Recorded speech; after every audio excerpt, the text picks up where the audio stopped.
সরকার আমাকে 1,77,000 টাকা বেতন দেয়। এই 1,77,000 টাকা বেতন, এই বেতন আমি চিন্তা করেছি এই বেতনের টাকা আমার খাওয়ার দরকার নাই। যারা আমাকে মাদক ব্যবসায়ী ধরিয়ে দিবে তাদেরকে এখান থেকে আমি তাদেরকে নগদ অর্থ দিতে থাকবো।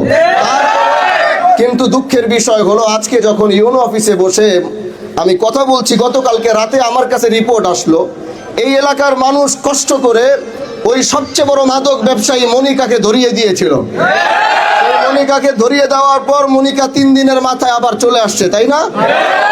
এই জন্য আমরা বলতে চাই, আমরা কষ্ট করে এই কথাটি আমি বাংলাদেশ জাতীয় সংসদে বলেছি, আপনারা শুনেছিলেন যে আমরা তাদেরকে কষ্ট করে ধরিয়ে দেই আর 3 দিন 4 দিন পরে জামিন নিয়ে তারা আবার এলাকায় আসে।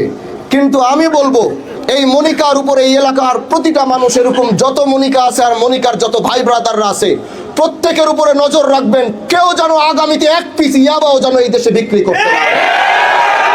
এজন্য আমি নিজে রাতের বেলা দরকার হলে অভিযান করব। আমি বলেছিলাম বাংলাদেশের এমন একজন এমপি হবে যে রাতের বেলা নিজে অভিযানে থাকবে, তারপরও আগামীর ভবিষ্যৎ যুবকদেরকে ধ্বংস হতে দেবে না ইনশাআল্লাহ।